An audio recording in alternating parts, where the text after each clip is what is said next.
Nous sommes engagés. Public. Bienvenue aux engagés publics. Cette semaine, aux engagés publics, on reçoit Christine Labrie. Bonjour, Christine. Bonjour.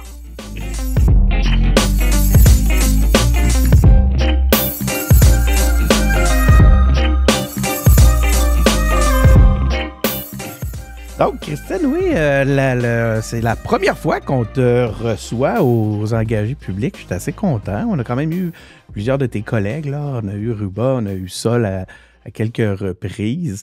Donc, je suis content de te recevoir. Maintenant, je me souviens plus. Christine, avais-tu été de la course la première fois? Je m'excuse, là, je fais vraiment pas bien mes devoirs, mais je me suis dit, je vais lui demander directement. La course, Oui, je parle pas. ça fait plaisir d'être avec vous, d'ailleurs, aujourd'hui. J'étais dans la course au coup porte-parole l'automne dernier, C'est oui, ça. avec Ruba et Émilise. Mais cette fois-ci, j'ai décidé de ne pas refaire cet exercice et puis de Ça. plutôt venir en renfort à l'équipe là, pour prendre le coup porte-parole par intérim pendant quelques mois. Écoute, c'est ce que je propose aux auditeurs. Aujourd'hui, on va parler d'intérim, on va parler de pragmatisme. Hein? C'est un mot qui a beaucoup circulé chez QS dans les dernières semaines. On va parler d'ailleurs de l'avenir de Québec solidaire. Il y a eu un gros conseil national là, qui a été important, qui vous a amené quelques orientations au point de vue de votre avenir et peut-être aussi un petit bilan de session. On va voir un peu là, les différents travaux sur lesquels tu as travaillé, les éléments que tu aimerais porter à notre connaissance dans le cadre de l'entrevue. Ça te va? Ça va me faire plaisir. Est-ce qu'on dit conseil national? Je me souviens. C'était-tu un conseil national dans ce contexte-là, ce que vous avez eu dernièrement?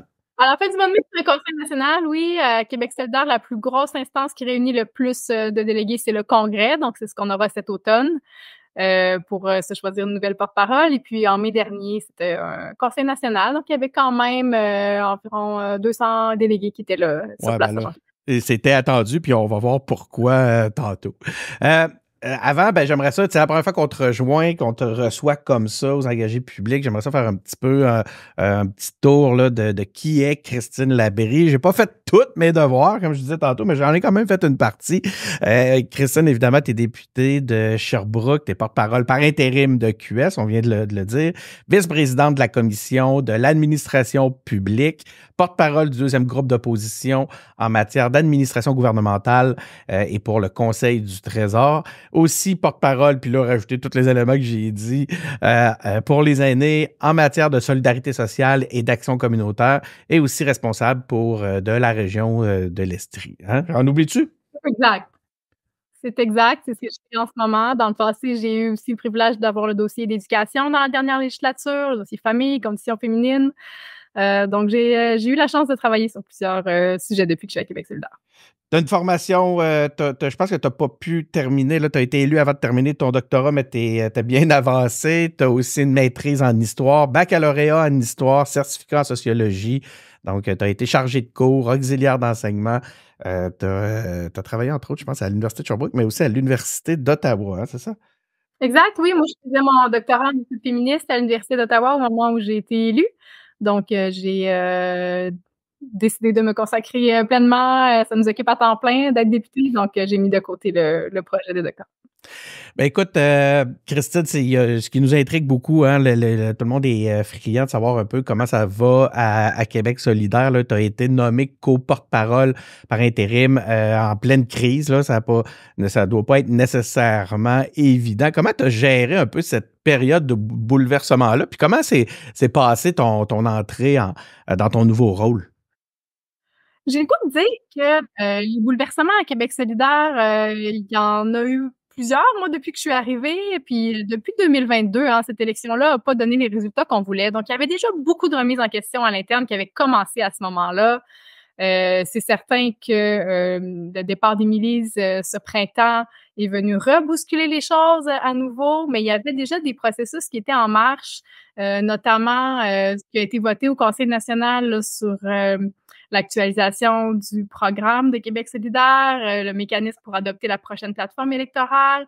Ce sont des choses qui avaient été mises en branle avant le départ d'Émilise. La déclaration de Saguenay aussi, qui était le résultat finalement de la tournée des régions qui avait été initiée ensuite de la campagne électorale dans laquelle on n'avait pas fait les résultats qu'on voulait en région. Donc, ce qui s'est passé ce printemps, ça a été vraiment un moment où Les membres ont eu beaucoup de réflexions à faire sur la suite des choses.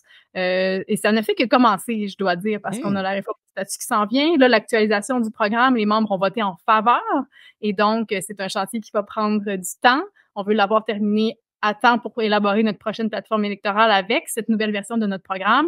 Donc, les membres ont choisi de brasser un peu les choses à l'interne pour les prochaines années.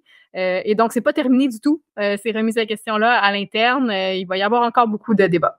Je trouve ça super intéressant comme approche. Écoute, je l'attendais pas comme ça parce que on a tendance à penser quand il y a des... Hein, on parle de crise, puis c'est tout le temps, ça a l'air tout le temps très sévère, là, tout ce qui se passe. Puis là, tu nous l'amènes comme ça, puis c'est pas fini. Puis c'est ça un peu ça qui me surprend. Puis je trouve ça intéressant parce que c'est pas... est-ce qu'il y a aussi quelque chose de sain dans tout ce brassage-là? On parle de chicane, il y a de la chicane à Québec solidaire, mais j'ai l'impression que la façon que tu nous l'amènes, que il y a quand même... c'est pour le bon, il y a du bon aussi là-dedans. Être en crise, c'est pas nécessairement sain, surtout pas sur une longue période, mais avoir des débats, c'est quelque chose qui est très sain. Et à Québec solidaire, on apprécie beaucoup débattre.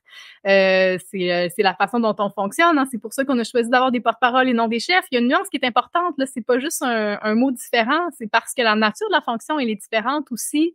Ce sont les membres qui choisissent les orientations de Québec solidaire. Donc, on peut pas se revirer de bord sur un scène parce que on décide d'une autre stratégie. Les membres doivent être impliqués à toutes les étapes du processus. Donc, des débats, il y en a eu beaucoup. Il y en a eu encore plus après la campagne de 2022 qui a pas amené les résultats attendus. Et puis, dans les prochaines années, on a choisi de s'en remettre encore plus sur la table en matière de débat. On en aura sur nos statuts et règlements l'automne prochain.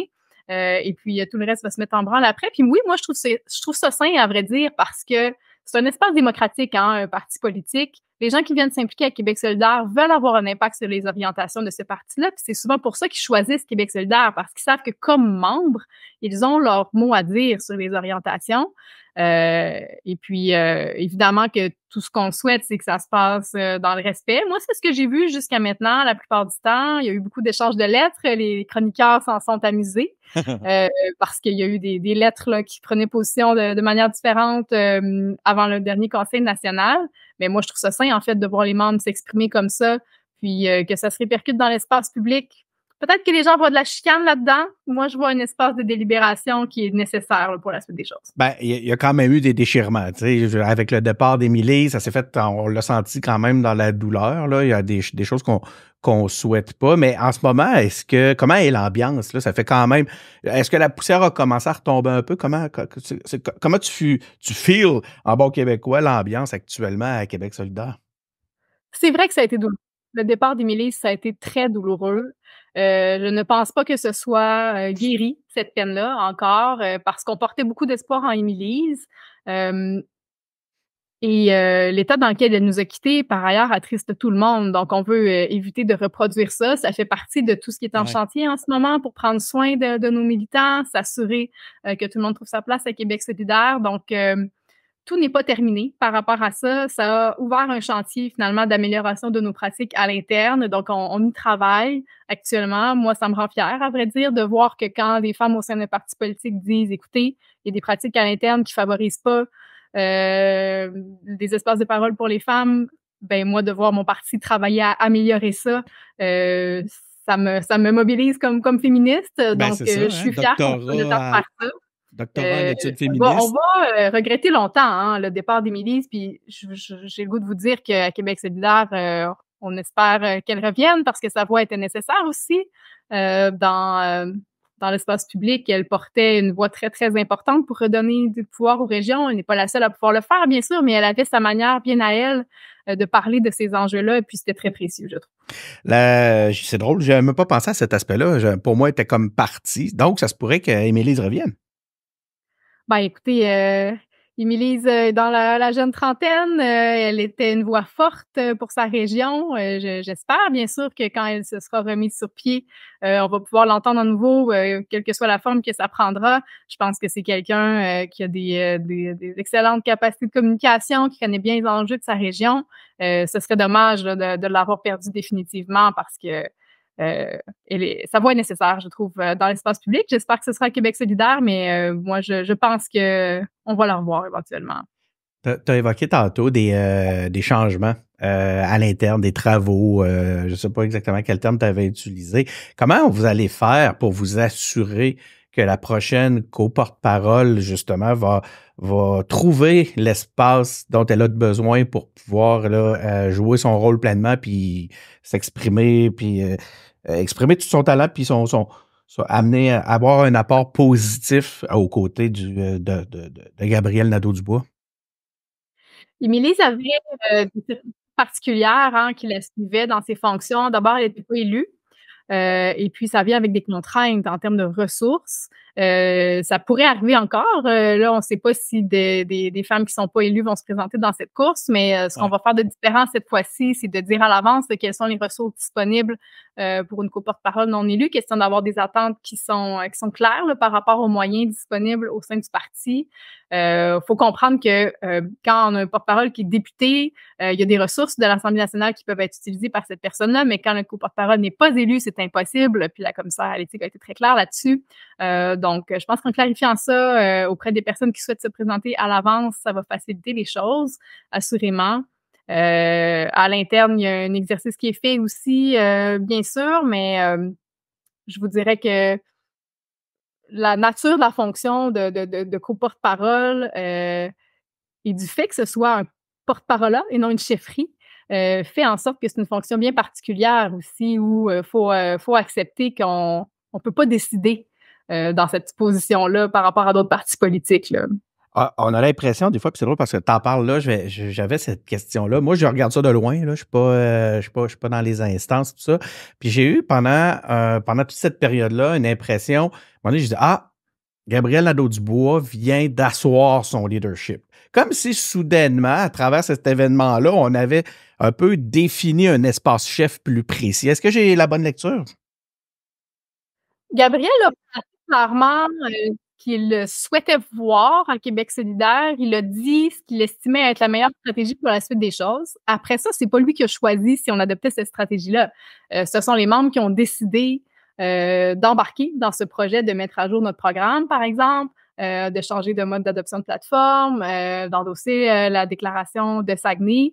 Donc, ce que Gabriel a fait de supplémentaire, je dirais, par rapport à d'habitude, c'est d'affirmer clairement où il logeait lui personnellement. Alors que d'habitude, comme porte-parole, notre Voilà. mandat est surtout de justement dire ce que les membres ont déjà décidé.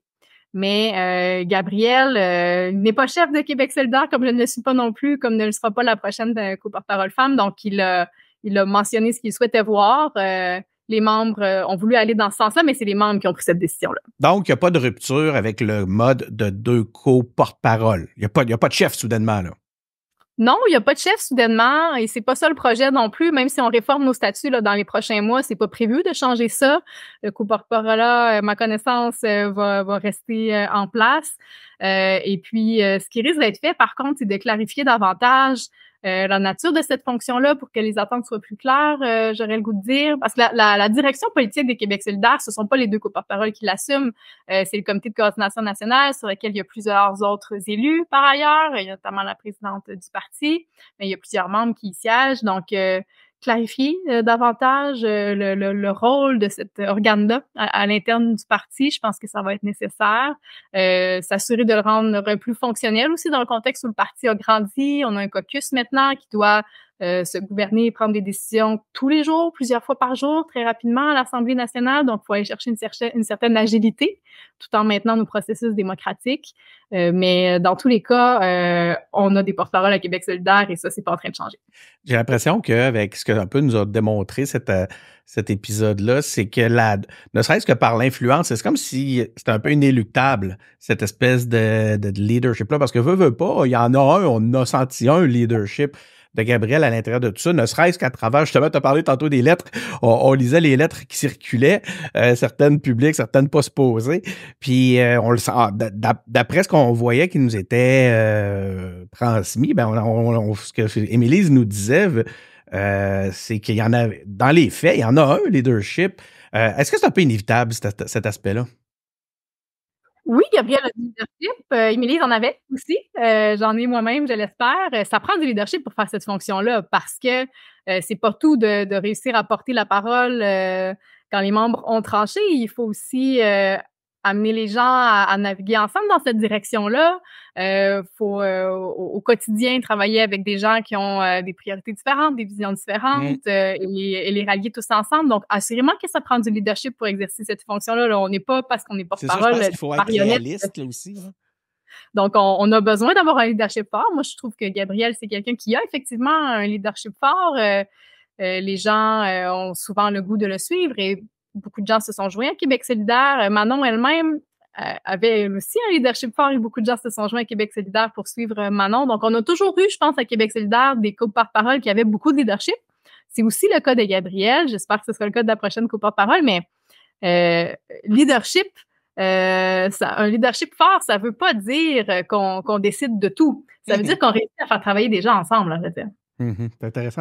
Puis, inquiète-toi pas, Christophe, je te parlerai pas de ça pendant 40 minutes, mais tu comprends qu'on est curieux je dois pas être le seul qui te pose 1 million de questions à ce propos-là. Ben, ça me fait plaisir de répondre, je suis là pour ça. Parfait, super, merci.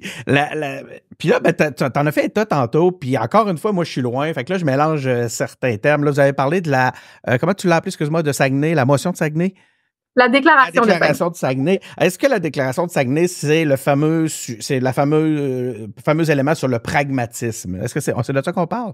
C'est le pragmatisme qui a été amené par Gabriel Nadeau-Dubois dans le même temps. D'ailleurs, ça m'a surpris un peu cet aspect-là. C'était-tu déjà prévu à l'ordre du jour, cette thématique-là, ou ça a été attaché à tout ce qui se passait à travers justement l'actualité, mais aussi... C'est une bonne question. Gabriel a appelé au pragmatisme dans les dernières semaines, un appel que je partageais, là, à vrai dire, que j'avais moi-même mis de l'avant pendant la course l'automne dernier. Ces discussions-là étaient déjà prévues. Elles étaient déjà à l'ordre du jour du Conseil national. Les membres avaient déjà reçu les documents. La plupart des associations locales avaient déjà, d'ailleurs, débattu là, du contenu du cahier et avaient déjà envoyé des amendements aux propositions qui étaient sur la table. Donc, c'était connu. Ça, c'était connu à l'interne. Gabriel a mis de l'avant à quel point ces décisions-là étaient importantes pour la suite des choses parce que il faut se doter d'une vision qui est claire au sein du parti. Donc, il a mis l'accent là-dessus, il a mis en lumière, je pense, à quel point c'était crucial pour la suite des choses de discuter de ça. Puis, il a dit où lui, il logeait, en fait, par rapport à ces questions-là. La question du pragmatisme, ça se manifeste de plusieurs manières. Donc, oui, on peut voir dans la déclaration du Saguenay une certaine forme de pragmatisme. Dans cette déclaration-là, qui est le bilan de la tournée des régions, il y a notamment des constats qui ont été faits après avoir rencontré à peu près 130 acteurs là, à travers le Québec, dans plusieurs régions, qu'on devait réaligner certaines choses au niveau de notre positionnement pour impliquer davantage d'acteurs autour de la table. Par exemple, quand on parle de transition écologique dans les régions, les gens nous ont dit, on veut que l'industrie soit autour de la table pour réfléchir à ça, par exemple. Donc, ça fait partie des choses qui ont été adoptées dans la déclaration de Saguenay. Moi, je trouve que c'est une forme de pragmatisme. L'engagement, par exemple, pour qu'il y ait 0 perte d'emploi net là, dans chaque région, avec la transition écologique, ça, c'est important pour les gens aussi qui veulent pas perdre des emplois de qualité dans certaines industries dans leur région, par exemple. Fait que ça, moi, je trouve que c'est du pragmatisme. Par ailleurs, d'actualiser le programme, c'est aussi du pragmatisme. Le mécanisme d'adoption de plateforme électorale qu'on a adopté, qui prévoit qu'on va choisir 5 ou 6 enjeux pour la prochaine plateforme, c'est aussi une forme de pragmatisme. La dernière fois, on avait choisi une 20aine d'enjeux. Donc, pour moi, prioriser et dire par où on va commencer si on forme le gouvernement, c'est du pragmatisme aussi. Donc, ça se décline de plusieurs manières. Il n'y avait pas un seul vote qui était en lien avec cette réflexion-là à laquelle Gabriel nous amenait. Mais je comprends, puis c'est drôle parce que finalement, tu viens de répondre à 2 de mes questions. Je voulais que tu nous définisses un peu cette notion-là de pragmatisme, puis qu'après ça, tu nous clarifies la déclaration de Saguenay, puis tu as réussi vraiment à faire les deux à travers tout ça. Si je te reposais la question à savoir comment tu définis le pragmatisme, je pense que finalement, tu pourrais pas mieux répondre que ce que tu viens de nous exposer. Puis je trouve ça super intéressant, puis tu sais, on a entendu beaucoup, suite à ça, des questions qui vous étaient adressées, à savoir, est-ce que ça pourrait, ce pragmatisme-là, ce virage, on parle d'un virage vers le pragmatisme, pourrait éloigner certains membres de QS? Est-ce que c'est quelque chose qui vous a fait peur dans un premier temps? Et est-ce que c'est quelque chose que vous vérifiez concrètement sur le terrain actuellement? Il y a des gens qui associent le pragmatisme à un recentrage. On l'a entendu, ça. Quand on parle du recentrage, excuse-moi, juste recentrage sur l'échiquier politique. Exact. OK, Il y a des gens qui ont identifié que ça voulait dire que Québec solidaire serait moins radical, par exemple. On l'a entendu beaucoup à l'extérieur du parti. Ça a généré des craintes, c'est sûr, chez certains membres qui sont attachés, comme je le suis, puis Gabriel aussi, aux principes fondamentaux de Québec solidaire. Et je comprends ces craintes-là. Mais pour moi, c'est pas la même chose du tout. Certains pourraient le voir comme ça, mais ce qu'on est en train de faire à Québec solidaire, en termes de pragmatisme, si on reprend le mot, pour moi, c'est simplement de dire par où on va commencer. C'est de ça dont il est question. C'est dans nos manières de travailler également. Si je fais un lien avec la déclaration de Saguenay dont j'ai parlé tantôt pour impliquer davantage d'acteurs là, dans nos processus décisionnels. Pour moi, c'est ça. Puis, tu sais, se recentrer sur l'échiquier politique, pour moi, ça voudrait dire être moins radicaux dans les solutions qu'on met de l'avant. Et c'est pas ça qu'on veut faire à Québec solidaire. On veut simplement être assez réaliste pour dire que avec toute l'ambition qu'on a dans notre projet politique pour le Québec, ça pourra pas se faire en un seul mandat, réalistement. Moi, je pense qu'il faut le dire. Là, ce projet-là, il est très, très ambitieux et il y a aucun membre à Québec solidaire qui pense qu'on peut réaliser tout ça en un seul mandat. C'est 4 ans un mandat, là, ça se peut pas. Et donc, pour moi, le virage pragmatique, c'est de dire, prenons acte que ça se pourra pas. Et donc, il faudra choisir par où on veut commencer, simplement. Ça veut pas dire d'être moins radicaux dans nos pistes de solutions aux crises que traverse le Québec. Ça veut dire qu'on va devoir commencer quelque part et qu'on ne pourra pas tout faire en même temps. Et donc, la plateforme électorale qu'on veut proposer aux gens pour les élections de 2026, on va vouloir leur dire, dans un premier mandat, c'est quoi que ça ferait un gouvernement solidaire concrètement. Mais tantôt, tu as utilisé le mot, tu as dit pour former un gouvernement. Donc, tu sais, il y a eu aussi cette formule-là, hein, savoir est-ce que Québec solidaire devient un peu plus un parti de gouvernement, justement, à contrario de son rôle de venir brasser à la cage. Hein, on vous aime pour ça. Vous amenez, vous brassez les... Vous brassez le Québec, vous nous brassez, puis ça a été longtemps, vous avez été longtemps défini par ce rôle-là. Là, donc, d'utiliser des termes comme un parti de gouvernement, ça ne nécessite pas d'emblée, parce que là, on regarde les statistiques, les sondages, en fait, puis là, tu vas me dire, on gère pas nos trucs à travers les sondages. Mais il reste une chose, c'est que là, on constate une certaine stagnation de vos scores dans les sondages depuis un petit bout. Puis là, pour devenir un parti de gouvernement, ben est-ce que ça voudrait pas dire justement que ça en prendrait un recentrage? Puis là, je veux pas partir la chienne ni faire peur à vos membres, mais c'est ça la question, hein, Christine? Ben, au final, moi, mon intention, c'est de régler les problèmes qu'on a au Québec. Et donc, je ne pense pas qu'en ayant des solutions moins radicales, on va réussir à régler ces problèmes-là. Là, écoutez, mais pour être élu, ben, faut être élu avec les vraies bonnes solutions aussi. On réglera pas la crise du logement simplement en laissant le marché privé développer du logement, par exemple. Faut aussi développer du logement hors marché. Il faut le faire massivement. On réglera pas la crise climatique simplement en réduisant le nombre de bouteilles d'eau. Là. Je veux dire, à un moment donné, il va falloir avoir des solutions qui sont radicales aussi à ces crises-là. Et moi, c'est ça que je veux qu'on continue de faire avec Québec solidaire. C'est ce que j'estime qui est partagé par les membres à Québec solidaire, justement parce qu'ils nous l'ont dit très massivement qu'ils ne voulaient pas qu'on abandonne l'ambition de notre projet politique et la profondeur des transformations qu'on veut voir au Québec. Après ça, moi, ce que je vois surtout, vous parlez de stagnation dans les sondages. Bon, je vois aussi les résultats des sondages. Parfois, on monte un peu, parfois, on descend un peu. En termes de pourcentage dans les 2 dernières élections, c'est vrai que c'est resté stable. Mais ce que je vois, c'est une progression de nos idées, par contre, dans l'espace public. Les suggestions que Québec solidaire fait, elles progressent considérablement dans l'espace public et même du gouvernement, par ailleurs, parce qu'on vient de faire adopter des choses au gouvernement qui étaient proposées depuis des années. C'est vrai. Donc ça, pour moi, c'est une progression importante. Mais tu sais, mais vois-tu, c'est ça. Mais on dirait que c'est un peu... Ça l'est, la fameuse distinction entre un parti de gouvernement puis justement un parti qui vient amener des idées nouvelles, tout ça, mais qui est toujours comme un petit peu trop en avance ou différent ou qui est radical. Moi, je trouvais le terme un peu fort, là, mais en tout cas, radical pour aller pour rallier une partie de l'électorat suffisant pour former le gouvernement. Et moi, je trouve qu'il y a une contradiction là-dedans. Là. J'ai hâte de voir comment vous allez vous attaquer à cet aspect-là. Parce que, gars, oui, tu le démontres, puis tu le prouves, puis ça a été démontré plus qu'une fois. Vous êtes capable de faire bouger les choses, amener des idées qui évoluent, tout ça, puis à la limite, vous les faites prendre, puis les autres les mettent en place. On est content quand le gouvernement prend nos idées. Ça arrive même pas aussi souvent qu'on voudrait, à vrai dire. Là, on a réussi à mieux protéger les aînés des évictions, à mettre en place un moratoire contre les évictions pour 3 ans.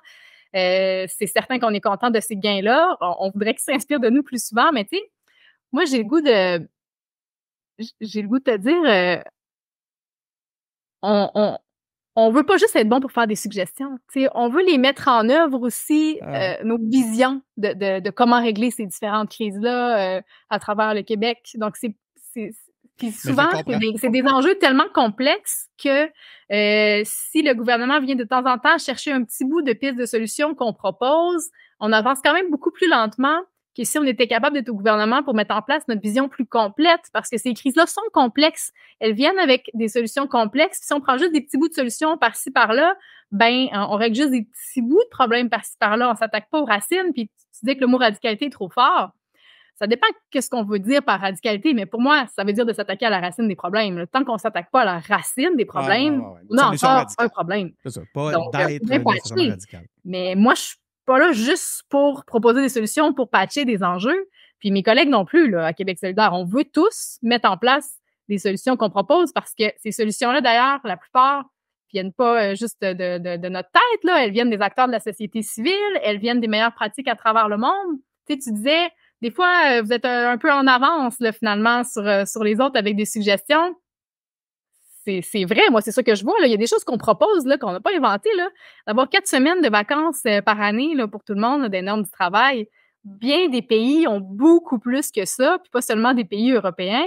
Fait que, à un moment donné, est-ce que c'est radical de vouloir faire ça ou si c'est juste de s'inspirer des meilleures pratiques à travers le monde puis d'essayer d'améliorer le Québec en fonction de ça? Moi, j'aimerais ça nous voir rattraper ce retard-là qu'on a avec d'autres États. Puis je le comprends bien. Puis tu sais, écoute, encore une fois, je te ferai pas, on fera pas toute la discussion là-dessus parce que je l'amène vraiment comme une discussion. Puis de toute façon, vous allez l'avoir. Puis vous l'avez à l'interne. Cette discussion-là, j'en suis convaincu. D'ailleurs, si on regarde un peu vos belles-mères à vous, je parle à Québec solidaire, c'est l'expression, les belles-mères que je parle. Tu sais, ce qui amène dans le débat, ben on le voit que c'est quelque chose que vous allez devoir régler. Mais cette peut-être nécessité-là de faire des compromis pour arriver au pouvoir, elle est présente. J'ai hâte de voir comment vous allez un peu régler ça. Parce que là, c'est ça, vous avez des... Il y a différentes manières de voir ça. Des compromis, pour moi, c'est pas un compromis de dire par où on va commencer. Parce que le projet entier, moi, je l'ai encore en tête, mais je sais qu'il va se faire sur le long terme. Je veux pas qu'on fasse des compromis dans la nature des politiques publiques qu'on veut mettre en place. La destination reste la même. Pour moi, la destination reste la même. Okay, je comprends. Et c'est de faire acte de pragmatisme, de dire cette destination-là, on va l'atteindre, mais on pourra pas l'atteindre si on veut tout faire en même temps. Et donc, pour moi, c'est ça. Puis je veux pas qu'on fasse de compromis dans la nature des solutions qu'on propose. C'est juste que on regarde comment ça fonctionne un État, là, puis réalistement, on peut pas faire des transformations majeures en profondeur sur des dizaines de chantiers en même temps. Il y a une capacité aussi comme État à faire ça pour réussir, en fait, ces transformations-là. C'est une question de réussir les transformations qu'on propose aussi. Mais tu sais, si on regarde, par exemple, des membres un peu plus pressés, là, comme Catherine Dorion, par exemple, est-ce qu'elle a la patience, selon toi, de vous suivre? Est-ce que ce type, là, parlons pas de Catherine, excuse-moi, mais est-ce que ce type de membres-là, un peu plus pressés, là, sont capables de garder l'œil sur l'objectif puis de dire on va y aller en amenant tout le monde avec nous. Est-ce que c'est quelque chose que les membres sont capables ou les membres les plus pressés sont capables d'accepter? Je ne sais pas si je vois les choses de la même manière que toi, dans le sens, toi, tu parles de membres pressés. Moi, j'estime être dans les membres les plus pressés. Moi, c'est ces personnes-là qui préféreraient qu'on garde l'ensemble de l'œuvre là, tout en même temps. Je les trouve plus patients, à vrai dire. Parce que il y a effectivement des membres qui disent on ne devrait pas faire de compromis et attendons d'avoir rallié une majorité de la population à notre projet politique. Ce qui n'arrivera pas dans la forme actuelle. Moi, je vois l'urgence des crises qu'on traverse en ce moment et je me dis, de toute façon, ce que je vois là comme élu, c'est que l'État ne peut pas réussir 50 transformations majeures en même temps. Je préfère qu'on dise par où on va commencer et qu'on réussisse à le faire. Et donc, tu parles de membres plus pressés. Moi, je les appellerais les membres plus patients. C'est des membres qui veulent qu'on génère un consensus sur l'ensemble de notre projet politique et qui espèrent qu'on y arrive et qui sont prêts à prendre plus de temps pour y arriver. Moi, je suis plutôt pressée et puis je préfère qu'on soit capable de générer des consensus sur les éléments qu'on considère prioritaires de mettre en œuvre. Puis assurément, au moment où on se parle, la crise du logement, par exemple, est extrêmement prioritaire. Il y a une crise d'accès à nos services publics de base, là, en santé, en éducation aussi. Il y a une crise écologique. Pour moi, ça, c'est des choses sur lesquelles faut qu'on soit capable d'agir rapidement et je suis pressée de faire ça. C'est drôle parce que tu l'as amené, ça fait 2 fois que tu le fais dans l'entrevue, tu vires le propos, puis c'est super intéressant de l'entendre parce que c'est comme si tu nous disais, on n'est pas pressé, on se donne une feuille de route pour y aller, puis si on n'a pas de feuille de route, ben ça arrivera juste pas. Fait que là, t'es plus pressé. Moi, j'adore les balados parce qu'on a le temps de parler, on a le temps d'entendre ce genre de propos-là. Vois-tu, tu l'as reviré, puis je trouve ça super intéressant. Je vous invite à le communiquer plus, moi, cet angle, cette façon. C'est vrai qu'on n'a pas toujours le temps, par ailleurs. Moi aussi, j'aime ce genre d'entrevue-là où on peut approfondir un peu plus, mais pour moi, tout est là-dedans, à vrai dire. Puis la question de compromis, moi, je veux pas en faire non plus sur la nature des transformations qu'on veut faire au Québec, mais c'est vraiment la question de par où on va commencer. La destination finale de là où on veut amener le Québec, pour moi, elle est largement partagée à Québec solidaire. Puis là-dessus, il n'y a pas bien de débat, je vous dirais. Les débats sont sur comment on va faire pour y arriver. C'est quoi les stratégies qu'on va mettre en œuvre pour y arriver? Et là-dessus, on débat beaucoup à Québec solidaire, puis on n'a pas fini, comme je vous disais. Mais sur la destination, ça, il y a un consensus qui est largement partagé, là, y compris avec on a eu Québec solidaire, c'est le fruit de plusieurs fusions à travers le temps, Option nationale étant la dernière. Ces consensus-là sont clairs au sein du parti. On est vraiment dans des discussions de stratégie sur comment y arriver. Bon, première fois qu'on reçoit Catherine Labrie, on veut en savoir plus. La fameuse question sur l'indépendance. Entre indépendantistes, on cherche tout le temps à savoir quel est le pourcentage de ferveur indépendantiste de l'indépendantiste qui est devant nous. Est-ce que c'est je sais que tu comprends que c'est une boutade. Personnellement, j'aime pas qu'on regarde des choses comme ça. Mais tu sais, comme je regardais tantôt, je voyais une sortie de Rouba qui se prépare justement qui était les pieds d'un starting block pour qui est sur la ligne de départ, comme on dit, pour la course. Puis, tu sais, c'est une de ses positions claires. Toi, est-ce que c'était dans tes priorités, l'aspect d'indépendance? C'est pas ce que j'avais mis de l'avant dans ma campagne, non. Mais par ailleurs, quand je vous dis que la nature du projet qu'on porte à Québec solidaire, moi, je veux pas faire de compromis là-dessus, ben l'indépendance en fait partie. Tu sais, pour moi, c'est une des façons d'aller aussi loin qu'on le souhaite en matière d'ambition politique. Il y a des pouvoirs qu'on n'a pas au Québec et qu'on n'aura jamais tant qu'on n'a pas fait l'indépendance du Québec. Si on veut, par exemple, avoir le contrôle sur l'industrie ferroviaire puis développer du transport ferroviaire au Québec, ça sera pas possible tant qu'on n'est pas un pays. On va se le dire tout de suite, là. C'est pas possible tant qu'on n'est pas un pays. Et moi, j'ai l'ambition qu'on le fasse. Donc, évidemment que je veux qu'on devienne un pays. Même chose pour avoir le contrôle sur ce qui se passe dans le fleuve, par exemple. Au niveau environnemental, il y a beaucoup d'arguments pour aller chercher ces pouvoirs-là. En matière d'immigration aussi, on pourrait en parler longuement. En matière de protection de la langue. Donc, dans énormément de champs d'action, on a besoin d'aller chercher ces pouvoirs-là. Donc, pour moi, c'est sûr que c'est essentiel dans notre projet politique parce que si on ne va pas chercher l'indépendance du Québec, on ne réussira pas à mettre en œuvre l'entièreté de notre projet. Et moi, j'y tiens à faire ça. Après ça, il y a beaucoup de questions qui se posent sur comment y arriver à réussir l'indépendance du Québec quand il y a plusieurs partis qui parlent d'indépendance au Québec. Nous, on met de l'avant l'Assemblée constituante. Je pense que c'est un moyen rassembleur d'y arriver. Moi, c'est ce à quoi je crois. Ça fait partie des raisons pour lesquelles je milite à Québec solidaire. Parce que c'est un projet qui a fait peur à beaucoup de monde dans les dernières décennies. Les dernières fois où il y a eu des référendums, les gens qui votaient contre souvent avaient des craintes sur ce projet-là. Et puis, pour moi, l'Assemblée constituante, c'est une façon d'écrire cette constitution-là avec les gens, de les mettre à contribution, puis de répondre à leurs questions avant, finalement. Ça va être quoi, ce pays-là? Les gens veulent savoir, ça va être quoi le pays du Québec, Ouais. pour On savoir l'entend souvent. s'ils vont s'y retrouver, si leurs droits vont être respectés, par exemple, comme minorité. C'est quelque chose qui est essentiel pour réussir cette démarche-là. Donc, moi, j'ai la crainte que si on fait un référendum de la même manière qu'on l'a fait les 2 dernières fois, on soit à risque de le perdre.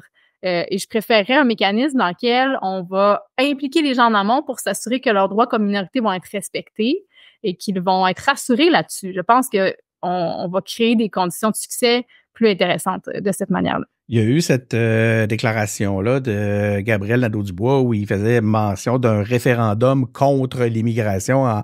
C'est une façon un peu de s'attaquer au PQ. Puis, tu sais, dans la grande famille indépendantiste, on a entendu des critiques s'élever, à savoir qu'il y a des gens qui trouvaient dommage de voir que QS s'attaquait le Parti québécois via au départ, en fait, ce qu'on entendait, c'est ça, c'est au départ du projet d'indépendance. Est-ce que tu pourrais nous recadrer un peu comment ça s'est passé, cette sortie-là, puis est-ce que c'est le cas? Parce que ça a l'air, m'a dire franchement, Christine, c'est que ça a l'air d'être OK, tantôt, je parlais de stagnation. Là, je te parle d'une vue externe, OK? Monsieur, madame, tout le monde, là, qui regarde ça de loin, tu sais, on voit que les scores stagnent. On sait que vous avez un potentiel de vote à court terme auprès d'un électorat indépendantiste, donc fort probablement peut-être au PQ. Donc, une petite attaque de côté sur le PQ pourrait vous aider à venir gagner quelques points de pourcentage. Mais là, de le faire au détriment de l'idée d'indépendance, est-ce que c'est quelque chose que les gens auraient raison d'être déçus d'entendre? Tu sais, quand on est un parti politique, c'est normal d'avoir un regard critique et d'exposer publiquement nos critiques sur les propositions politiques des autres partis. Et on le fait très régulièrement. On le fait peut-être plus souvent envers le gouvernement parce qu'ils sont au pouvoir et donc ils prennent des décisions, puis on fait des commentaires critiques sur les décisions qu'ils prennent. On le fait aussi très régulièrement sur les autres partis d'opposition. Puis la phrase que Gabriel a prononcée dans le Conseil national sur le Parti québécois a été beaucoup retenu parce que y a des gens au Parti québécois qui l'ont pas apprécié, cette critique-là. Peut-être qu'ils aiment moins qu'on commente leur position politique, mais on a dit à peu près aussi souvent pendant le Conseil national, on a critiqué à peu près aussi souvent le retour à l'austérité du Parti libéral qui était réuni en congrès en même temps que nous, puis qui soulignait l'œuvre de Philippe Couillard, puis qui annonçait la rigueur budgétaire encore. On a souligné ça aussi à grands traits. Et eux autres s'en sont pas offensés parce que parce qu'ils l'ont dit, excuse-moi. Mais parce que c'était un positionnement, ils s'en sont servis dans le cadre de leur. C'est que là, quand je lis un truc du genre un référendum sur l'immigration, j'ai l'impression que c'est plus une tactique de votre parti pour définir votre adversaire qu'une position réelle de l'adversaire. Moi, je ne les ai jamais vraiment entendu dire des choses comme ça, là, se placer de cette façon-là. Pour vous, c'est clair, ça? Pour vous, c'est un positionnement, là, ça? Ben, pour moi, ce qui est clair, c'est qu'en ce moment, il y a 2 partis au Québec qui ont identifié l'immigration comme bouc émissaire de plusieurs crises qu'on traverse. La CAQ et le Parti québécois ont tendance à pointer du doigt assez facilement l'immigration. Puis d'ailleurs, François Legault l'a fait de manière très caricaturale là, dans les derniers jours en allant dire que 100% de la crise du logement était liée à l'immigration. C'était tellement grossier que c'en était ridicule. Mais bon, on a 2 partis en ce moment qui ont ce bouc émissaire un peu facile, là, je trouve. Puis l'immigration, c'est vrai que ça amène des enjeux. Hein? On se met pas la tête dans le sable. C'est certain que en ce moment, on n'a pas eu le soutien nécessaire pour recevoir autant de demandeurs d'asile. Il y a une conjoncture qui a fait en sorte qu'une proportion importante de demandeurs d'asile sont venus au Québec, alors que c'est pas nécessairement le Québec auquel ils voulaient s'installer. Là, donc, il y a des changements à apporter sur la répartition des demandeurs d'asile à travers le pays, sur le soutien pour l'apprentissage du français de ces personnes-là, leur intégration au marché du travail. Ça pose des défis. Ouais. Ça, c'est ça qui pose des défis. Ça participe aux enjeux qu'on vit en ce moment. Mais j'ai l'impression d'entendre un peu ça aussi au PQ. J'essaie de comprendre, c'est où c'est arrivé? C'est où il est arrivé? Ils ont une approche, je trouve, où les solutions qu'ils proposent à ces crises-là ne relèvent que de l'immigration ou presque. Ah bon. On les voit très peu proposer d'autres pistes de solutions, par exemple, sur les enjeux en éducation ou en logement. C'est comme si tout passait par régler l'immigration, alors qu'il faut se souvenir qu'avant qu'il y ait une vague importante de demandeurs d'asile, là, ça allait pas si bien que ça non plus sur le marché du logement, puis dans notre système d'éducation publique, puis dans notre système de santé. Par ailleurs, les ressources humaines, là, des préposés aux bénéficiaires, là, en ce moment, là, puis les gens, beaucoup qui font d'entretien aussi dans le réseau public, sont très souvent issus de l'immigration temporaire.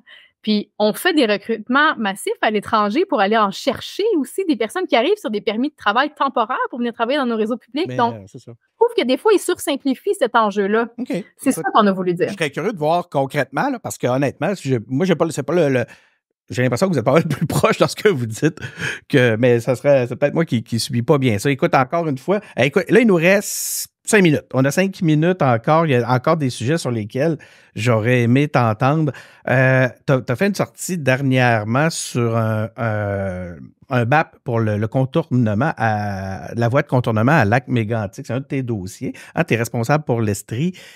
Écoute, moi, quand j'ai lu ça, j'ai fait quoi? C'est pas encore réglé, cette affaire-là, tu sais. Là, je me suis dit, on fait un BAP. Là, en fait, peux-tu nous l'expliquer, tu sais? Éduque-nous donc un peu, là, parce que, encore une fois, là, c'est mon excuse. C'est mon excuse pour rien savoir, là. Moi, je suis loin, je regarde ça du coin de l'œil. Oui, c'est un dossier qui traîne en longueur, oui, on peut dire ça comme ça. Il y en a eu un BAP sur une voie de contournement, hein, ça c'est vrai. Par contre, quand il y en a eu un, le projet, il n'y avait pas eu d'études encore, et donc l'ampleur que le projet a pris par la suite, on la connaissait pas. Le BAP qui a eu lieu sur le tracé actuel, il a été fait sans savoir combien creux il faudrait creuser, combien large il faudrait creuser pour faire cette voie-là.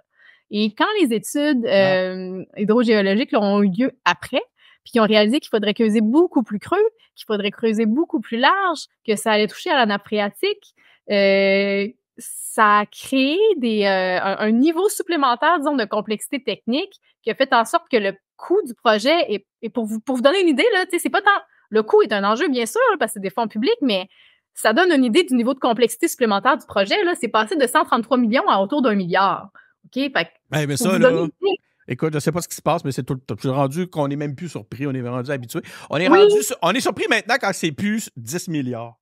Exact, mais et puis cette estimation-là de près d'1 milliard, elle date d'il y a 2 ans, avant la flambée des coûts en construction. Donc, c'est pour vous donner une idée à quel point le projet a changé en termes de complexité technique et ça a un impact sur l'environnement qui est plus gros que ce qui avait été évalué lors du BAP en 2019. Fait que ça en demandera un autre. Une mise à jour. En faveur. Exact. Il y a des gens qui étaient en faveur à l'époque, mais quand ils voient ça maintenant, ils se disent « Oh, il y a des risques sur l'eau potable que j'imaginais pas. Il y a des pertes de milieux humides qui sont beaucoup plus importantes que ce qui était prévu. » Et donc, finalement, l'acceptabilité sociale, elle est remise en question. Il y a eu des sondages, même un référendum dans une municipalité qui montre que la vaste majorité des gens, finalement, le projet actuel, ils ne le souhaitent plus, alors qu'ils le souhaitaient dans le passé avant que les détails sortent là, sur c'est quoi le projet. Donc, moi, ce que j'ai demandé au gouvernement, parce que Québec a dit qu'il prendrait 40 % de cette facture-là, qui a monté de manière importante, c'est avant de mettre notre contribution financière sur la table, là, puis de la confirmer, est-ce qu'on peut vérifier que l'acceptabilité sociale est encore au rendez-vous? Parce que c'est plus le même projet. Puis la protection de la santé publique, ça serait quelque chose de survivre à une tragédie comme celle qu'il y a eu à Lac-Mégantic pour mourir empoisonné par son eau après, là. Exact. Fait que c'est plus le même projet, c'est la raison pour laquelle on en demande encore un nouveau BAP. Puis je comprends que ça donne l'impression à certaines personnes qu'on veut recommencer quelque chose qui a déjà été fait, mais on n'est pas devant le même projet du tout. L'explosion des coûts en démontre la complexité croissante au fil des années. Là. Écoute, faut que je te laisse aller parce que je sais que t'as des choses importantes à faire tantôt et avec raison, des belles priorités. Mais dernière petite question avant de te laisser aller. Est-ce que Christine Labrie regarde la mairie de Sherbrooke pour 2025? En ce moment, non, je fais pas ça. Je regarde mon mandat comme porte-parole par intérim, ça m'occupe pleinement. La politique municipale, par ailleurs, là, faut la suivre de près. Hein. Donc oui, je la suis de près. C'est là que se passe énormément de choses en ce moment au Québec. Moi, c'est là que je vois beaucoup d'espoir de transformation importante, pas seulement à Sherbrooke, mais dans plusieurs municipalités. Donc, bien sûr que je la suis de près. Puis moi, je viens du municipal là, avant d'arriver en politique provinciale. Donc, j'ai jamais arrêté de suivre ça. Mais je vous dirais que c'est important aussi d'avoir des relais pour ça à Québec. Moi, mon rôle de député, je le prends très, très au sérieux. Puis ma fonction de porte-parole aussi. On a besoin de gens à Québec qui brassent les choses aussi, pas juste au niveau municipal. Donc, moi, je me sens à la bonne place en ce moment. Puis j'aime le travail que je fais, puis les citoyens me reflètent qu'ils apprécient mon travail aussi. Donc, je m'y consacre pleinement à mes 2 jobs que j'ai en ce moment de députée de Sherbrooke et de porte-parole de Québec solidaire. Je retiens quand même le en ce moment. C'est intéressant. Sachez-le, les chers gens d'Estrie, vous aurez peut-être un jour un choix supplémentaire à votre bulletin. Je veux pas te faire dire des choses, Christine, je veux pas que tu m'en veuilles. Je te remercie beaucoup de t'être prêté au jeu. C'est super gentil d'avoir accepté notre invitation. Ben moi, ça me fait plaisir, les entrevues en profondeur, ça en prend plus. Ben, on en fera d'autres, on te réinvitera, tu viendras, puis même éventuellement, on pourrait se voir en studio. Merci beaucoup aussi à vous qui êtes à la maison d'avoir écouté cet épisode. Des épisodes comme ça, vous le savez, on en a plusieurs sur nos différents comptes. Hein. On est diffusé un petit peu partout. On est sur YouTube, Facebook, SoundCloud, Apple Podcast, Spotify. On est aussi distribué à l'audio sur Cube et aussi on est à la télé de Cube les samedis matins et les dimanches après-midi. Donc, merci beaucoup de suivre les engagés publics. C'est Denis Martel qui est au micro et on se retrouve pour un prochain épisode.